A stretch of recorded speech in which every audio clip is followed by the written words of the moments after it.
Hello বন্ধুরা, কেমন আছেন সবাই? আশা করি সবাই ভালো আছেন। তো নিউ একটি ভিডিও নিয়ে চলে আসলাম আপনাদের খুব গুরুত্বপূর্ণ এই ভিডিওটি আপনাদের কাজে লাগবে। আমার হাতে থাকা ফোনটি হচ্ছে Oppo 1K। এটি প্রবলেম হচ্ছে অটো রেজিস্টারে এবং অটো অন অফ হয়, যে কোনো কিছুতে ঢুকে অন অফ হয়ে যায় এবং ভিডিও অডিও গান চালালে অটোমেটিক ফোন অফ অন হয়। তো পুরো ভিডিওটি মনোযোগ সহকারে দেখুন কিভাবে আমি এটি প্রবলেম সমাধান করে দিই। প্রথমত আমি মোবাইল খুলে নিচ্ছি। তো ফোনের প্রবলেম হচ্ছে যে কোনো কিছুতে ঢুকলে কিংবা কল করলে অটোমেটিক ফোন অন অফ হয়। সেটি 3 ধরনের প্রবলেম হতে পারে। এক হচ্ছে ফোনের পাওয়ার বাটন, যেটা আমরা ফোন অন অফ করি সেটা থেকে প্রবলেম হতে পারে, কিংবা ফোনের ব্যাটারি থেকে সমস্যা হতে পারে, কিংবা ফোনের ভলিউম বাটন কিংবা অফ বাটন থেকে সমস্যা হতে পারে। ধরনের সমস্যা যদি হয়, আপনারা প্রথমত ফোন খুলে চেক করে দেখবেন কোনটাতে সমস্যা হতে পারে। আর এখন যেগুলা ফোন আছে সেগুলোতে প্রায় সমস্যা দেখা দেয় ব্যাটারির জাম্পারে। আপনারা সেটিও চেক করে নেবেন। প্রথমত আপনি ব্যাটারি লাগিয়ে চেক করে দেখতে পারেন, কারণ অনেক সময় ব্যাটারি থেকে সমস্যা পড়তে পারে।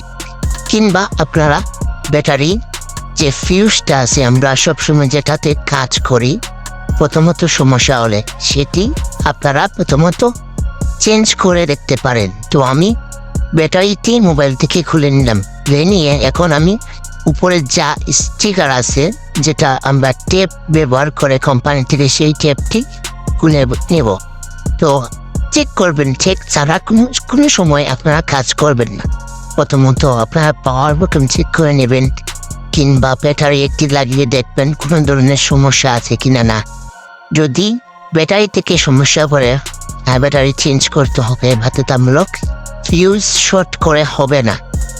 আর যদি ব্যাটারি থেকে সমস্যা যদি না করেন, প্রথমত আপনার ব্যাটারি ফিউজ শর্ট করে দেখবেন, কিংবা ব্যাটারি আইসিটি পরিবর্তন করে আরেকটি আইসি অন্য মোবাইলের ব্যাটারি থেকে খুলে আপনারা সেটি লাগিয়ে দিতে পারেন, আরও ভালো হবে। আর সেটি কাজ করতে হলে আপনারা সতর্কতা অবলম্বন করেই কাজ করবেন। অনেক সময় ব্যাটারি থেকে সমস্যা পড়তে পারে, ব্যাটারি এম্পিয়ার নষ্ট হয়ে যায়। তো সবাই আমি যেভাবে কাজ করি তাতালের মাধ্যমে আমি সেটি করে দিই। অন্য জনে যারা কাজ করেন তারা ওয়াট গান ব্যবহার করে ব্যাটারির জন্য ক্ষতিকর হতে পারে। তো আমি আইসিটা খুলে নিয়ে এখন ভালোভাবে পরিষ্কার করে সেখানে আমরা যে সোল্ডারিং তার আছে সেই তারটি ব্যবহার করব। তো সেই তার দিয়ে আমি ফিউজটাকে শর্ট করে দেব, মানে যে আইসিটাকে খুলছি সেই আইসিটার পজিটিভ এবং নেগেটিভ লাইন দুটি শর্ট করে দেব। শর্ট করার পর আমি ভালোভাবে সেটি আগের মতন করে ফিটিং করে দেব। যদি আমি এইভাবে যদি ট্যাপ না মারি, মোবাইলে লাগানোর সময় শর্ট হয়ে আগুন ধরে দিতে পারে, সেটিও মাথা রেখেই কাজ করবেন। তো ব্যাটারিটি লাগিয়ে আমি ফোনটি চালু করব, পাওয়ার বাটনে ধরে হবে ফোনটি চালু করে নিলাম। সবগুলোই চেক করবেন। ফোনের লকটি খুলে দেখব আগে যেগুলাতে ঢুকলেই অফ হয়ে যেত সেইগুলাতে আমি ঢুকবো। আমি সেটিংয়ে ঢুকে রিংটোনের অপশনে ঢুকে সাউন্ডের অপশনে ঢুকে আমি চেক করেছিলাম সাউন্ড বাজালেই অফ হয়ে যেত, সেটিও এখন অফ হচ্ছে না। তাহলে এমন ফোনের ব্যাটারি আইসিটা রিমোট দিয়ে কাজ করলাম, সেটি ওকে হয়েছে। এবং চার্জে লাগিয়েও দেখি চার্জ হচ্ছে কিনা। না, আমার চার্জিং ওকে আছে। অনেক সময় চার্জিং হয় না, চার্জ উঠে না সেটি শর্ট করার পরেও।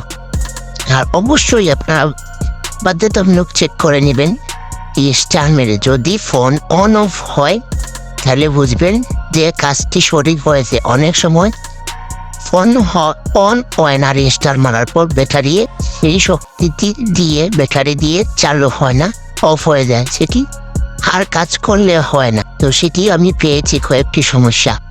তো আবারও আগের মতন ফিটিং করে নিচ্ছি, যেহেতু আমার প্রবলেমটা সমাধান হয়ে গিয়ে। তো সব সময় মাথাতেই একই কাজ করবেন আপনারা। অনেক সময় ফোনের সিপিইউ আইসি থেকেও সমস্যা করতে পারে। তো মূলত এগুলো করে না, প্রায় 10টা ফোনের মধ্যে একটি ফোনে সমস্যা করতে পারে। এইভাবে আমি আজ পর্যন্ত পাইনি, ফিউজ চেঞ্জ করে দিয়েছি কাজ। অনেক সময় ব্যাটারি লাগাতে হয়, তো ব্যাটারিও দিয়ে চেক করি আমি। তো প্রথমত নর্মালি কাজ করে নেই, আবারও ভালো মধ্যে চেক করে দেখি সবগুলো ঠিক আছে কিনা। না, কারণ তোমার ঝামেলা করতে পারে পরবর্তীতে। হ্যাঁ, সম্পূর্ণ ঠিক আছে। চার্জে লাগিয়ে এখন দেখবো চার্জ হয় কিনা। না, চার্জিংটা হচ্ছে মূল ফ্যাক্ট। চার্জিংটা যদি না ওঠে তাহলে সমস্যা রয়ে যাবে। প্রবলেমটা সমাধান হয়ে গেল। তো এই ভিডিওটি দেখে যদি আপনাদের ভালো লাগে থাকে, অবশ্যই লাইক আর একটি কমেন্ট করে যাবে।